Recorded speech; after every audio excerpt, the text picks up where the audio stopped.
Are you happy and satisfied now? Hurry up and sign the divorce papers then. All right, fine. Oh, but from here on out, if anything happens, I won't help or support at all, okay? When I said this, my husband, Max, and my mother-in-law, Wendy, snickered at me. Yes, yes. I think that's more like what we should be saying to you. Once I finished signing the divorce papers, both Max and Wendy looked very happy and were getting carried away from all the happiness. But little did they know that there was hell waiting for them. My name is Sarah, and I am a 32-year-old office worker. I have been married to my husband, Max, for 3 years now. My husband works for a major company, and he works very hard at his job. My husband is busier than me and comes home late. So even though we both work, I am basically mainly responsible in cooking and other house chores. And we don't have any kids yet. So we are able to spend a lot of time together as a couple. And we often go out for drinks with each other's friends and colleagues. And since we don't have any kids, both my husband and I spend a lot of time freely doing things we like to do. So I don't think we both feel that much stress. At the very least, I don't have any complaints, or I'm not that dissatisfied with my husband. But there is something that has been bothering me a little lately. And that is that my husband often goes on business trips, and he works even on holidays. There have been times where Max has had to go out of the country for international business trips, or to work on Saturdays suddenly. And that only happened once a month or so, and it was pretty rare. But for the past few months, his business trips increased, and he had to go on business trips about twice a month, and he has to work on his day offs every week and on almost every holidays. My husband's company's working condition is not that horrible, and until now his working hours have been within the limit and never exceeded it. So I wondered why my husband was being forced to work so much by the company recently. When I asked my husband about it, he wouldn't give me any details and would only say, There are a lot of things going on at the company right now. I don't think it's right to blabber on, even to your own wife, about the company's business, due to confidentiality. But still, this increase in Max having to work for long hours seemed really unusual. And what bothered me most was that my husband didn't seem to be having a hard time about working for that long. Rather, it always seemed like he's happy to go on business trips and work on his days off, happily leaving the house. But I know him, and I knew that he was happy not because he's extremely passionate about his work. At home, Max never talks about his work at all. And he has also never talked about wanting to be promoted to a higher position in his department. And he showed no signs of motivation or passion of wanting to do better at his work. And the most puzzling thing was that despite working for such long hours, my husband's salary has not increased at all. With all the long hours Max has been working, there should be no such thing as unpaid overtime. And it is also impossible to think that he's not being paid for working on his days off and on holidays. Based on these points, I began to suspect my husband about something. Could it be that he's having an affair behind my back? Could it be that business trips or sleepovers with his lover, and working on his days off or holidays are going on dates with his lover? When I began to think like that, I could only think that way. Days went by when I wanted to look at my husband's phone to check, but upon closer observation, I found that he always had his phone with him, never leaving the phone side, even in the house. Even when he went to the bathroom or washed his face in the morning, he always carried it in his pocket. My assumption could be really right. I decided to trust my instincts and requested an investigator to check about this case. My gut feeling tells me that my husband is suspicious, but I really hope that this was all wrong. I was driven by such mixed, uncomfortable feelings. A few weeks later, the results came in, and I found out that my husband is completely guilty. My husband's lover was a colleague from the same office where he worked at. She was a single carrier woman, tall, good-looking, and she had the looks in a way that my husband prefers. I was just so angry.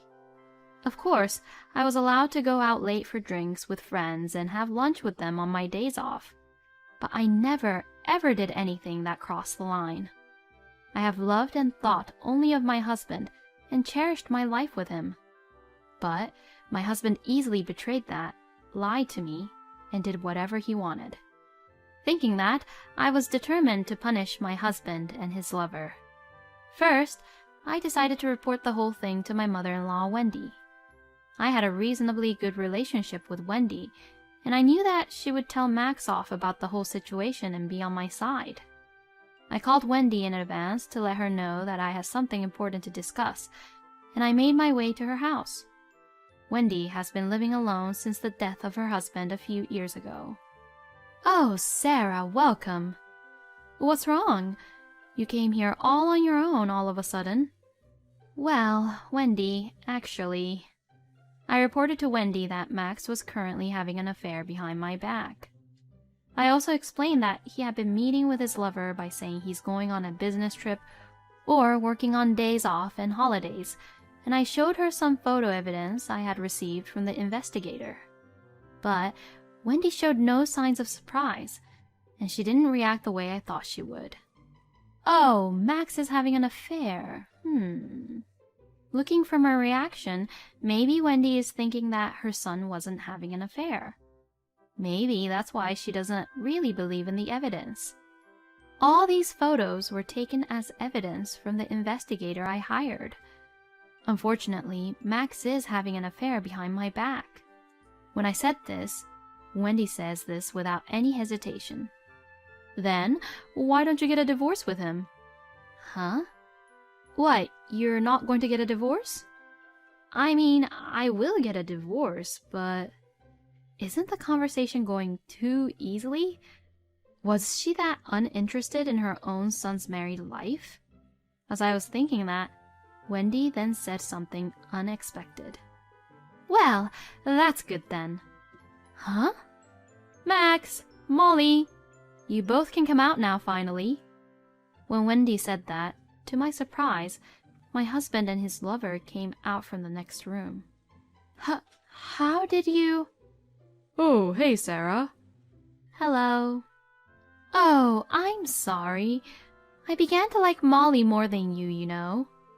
And you said that you had something important to discuss with me, so I thought it must be about this, and I called them both over here." "What? So, does that mean that you support and side with these people?" "Yes, that's right. Are you saying that you approve of your own son for having an affair? Don't you dare talk to me like that. My son just found a better partner." "Excuse me? Unfortunately, you are weaker and inferior than Molly. Molly has a higher income with great looks, and she has even agreed to live with me. Compared to you, it's only obvious that Molly is much more attractive." "So, you're saying that you're only seeing everything only on the surface, huh?" "Pardon me? What, are you jealous? How ugly of you." They say that there is nothing uglier than a woman's jealousy, and it seems to be true. For Max, you were never the first choice, but you were always only in the second place. Right, honey? "Oh, yeah, that's right. It's pretty unfortunate, but that can't be helped, you know." I was very angry that my husband would talk to me like that. I was also angry at his lover, Molly, who was standing next to me just staring and glaring at me as if I was the one causing all the hassle. I wanted to punch them both in the face. But that would have put me in a disadvantage. I managed to suppress my anger and say this calmly. "I don't care if you two remarry, But I will make sure that you all pay alimony." Then my mother-in-law gave me a dirty smile and said, "Oh, we'll pay it. We can totally afford it. If we combine Max and Molly's income together, we have nothing to fear." Then my husband said, "Well then, I need you to sign this," as he showed me some papers. It was divorce papers. Max's parts were all already signed. Oh, I see. So he had this whole thing planned all along, huh? I won't sign it just yet. When I said this, the three of them looked all surprised. And why is that? You just said that you were getting a divorce. "Just hurry up and sign it.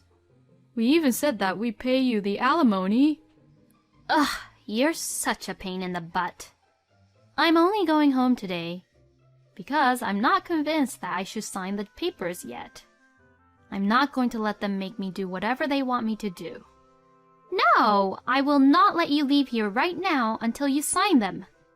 "Yeah, that's right. If you want to get out of here, just sign these divorce papers." Are you sure about that? Are you sure that you can say that? I mean, what you're saying is confinement. You're just threatening me, you know?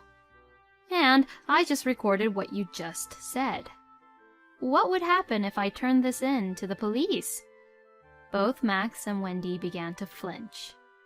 "What are you trying to do?" I just don't want to obey and do whatever you all tell me to do. I'll decide when to divorce you. The next time we meet, let's meet with our lawyers by our side. With that, I left Wendy's place. Wendy looked really stunned, and it was obvious looking at Molly's face that she thought I was making a huge hassle to them. Later, after I got home, I packed my bags and went back to my parents' house. My parents were surprised that I suddenly came home, but were outraged when they heard what had happened. They told me that I could stay at their house as long as I wanted until the whole thing settles down. About a month later, I had a lawyer present to discuss about the alimony with my husband. My husband also brought Wendy to our meeting. It was going to be probably messy, but oh well, it couldn't be helped. One of the reasons why I stubbornly did not sign the divorce papers right then and there was that I thought I might get a little more if I asked for the alimony before we actually got divorced. I officially demanded alimony from my husband as my lawyer talked me through the process. I then sent a demand for alimony to Molly by sending the contents certified mail. My husband immediately agreed and promised to pay the amount. "Are you happy and satisfied now? Hurry up and sign the divorce papers then." All right, fine. Oh, but from here on out, if anything happens, I won't help or support at all, okay? When I said this, my husband Max and my mother-in-law Wendy snickered at me. Yes, yes. I think that's more like what we should be saying to you. Once I finished signing the divorce papers, both Max and Wendy looked very happy and were getting carried away from all the happiness. But little did they know that there was hell waiting for them. I then moved to an apartment sized for one person near my office. It is very close to my office, making my commute much easier and more comfortable than before. Moreover, I used to work very little overtime to take care of my house chores, but now I can work overtime without worrying about it, and my income has gone up as well. I put more and more focus into my job, took exams for certificates, and my income increased even more compared to before. Then, about a year after my divorce, I received a call from a number which it looked like familiar to me. I've seen it before, but who was it? I had seen it, but I couldn't remember. Anyways, the phone kept ringing, so I answered it. Then, it was my ex-mother-in-law, Wendy, who called me. Oh, thank goodness, it's finally connected. Oh, Sarah, please help me. Huh? What's wrong? I can't take it anymore. It's because of that woman, Molly. I knew it. Are you still being chased by loan sharks because of the debt? What? How did you know about that? I actually had an investigator look into it. So, you knew about everything and you didn't even try to tell us and just betray us like that? Oh, no, no, no. You all betrayed me, didn't you? Stop talking nonsense here. Max was the one who had an affair behind my back and left me. Well, if you only called me to complain, I'll just hang up now. Wait! Will you get back together with Max again? If it continues going on like this, both Max and I will sink down together. That woman, she keeps on pushing me around. In fact, before I officially divorced my ex-husband, I had hired an investigator to do a research about his lover. I found out that the woman, Molly, was addicted to gambling and was heavily involved in horse racing and casinos. And apparently, she also has a huge amount of debt. And this is just my guess, but I think she married Max and moved in with Wendy so that she could save some money for her own living expenses. That way, she wouldn't have to pay rent, and since she is such an overpowering and outspoken woman, she probably forced Wendy to obey her and do all the house chores for her. Also, there could be a possibility that Molly had Max and Wendy help her pay off her debts as well. Oh, Wendy, you must be completely disappointed then. So, it wasn't me who was poor, but that woman, Molly, is the one who's poor. Well, it's all none of my business now because it doesn't matter to me anymore. Oh, please, don't shun us like that. All of Max's savings and my savings, almost all of them are gone. Well, it's what both Max and Wendy deserves. And because you sent a content-certified letter to the company about Molly, both Max and Molly got a pay cut. So that means that you are responsible too. Take responsibility and help us. How much more obnoxious and self-centered can she be?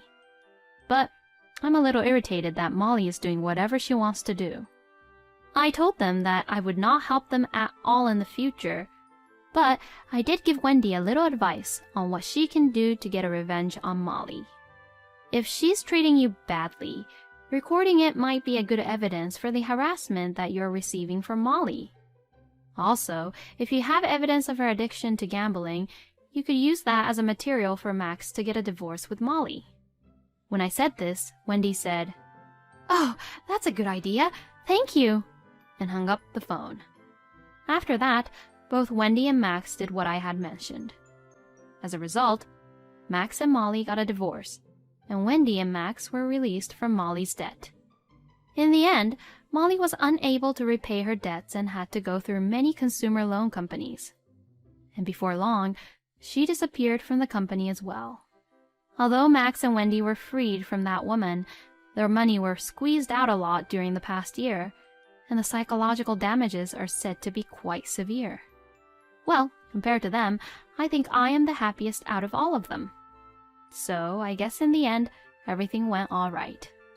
By the way, Wendy seemed to think that she could get Max and I back together because I cooperated with her in the end, and she called me several times, but I ignored all of them and blocked her calls. I then began to have a romantic relationship with a colleague at work. And 2 years later, we got married, and now we have a child. My new husband is a wonderful person, and I feel very comfortable with him. I would like to continue to have a good time with my current husband and watch our child grow up together. Well, there were a lot of crazy people in this story. Wendy, who called Molly and Max in advance and kept them waiting in a separate room, was really crazy. But it was Wendy and Max's fault for not seeing that Molly was that kind of person. As a result, Sarah, who has lived a decent life, was the most happiest in the end, and Max and Wendy deserved what they got, so I have no complaints. As for Molly, she went from one consumer loan to another and disappeared from the company, but I wonder where in the world she went. I hope she didn't get kidnapped or... Well, but I guess she got what she deserved too. Anyway, I am glad that Sarah seems to have a new and happy family. Thank you for watching until the end. Please subscribe to our channel. We hope to see you in our next video.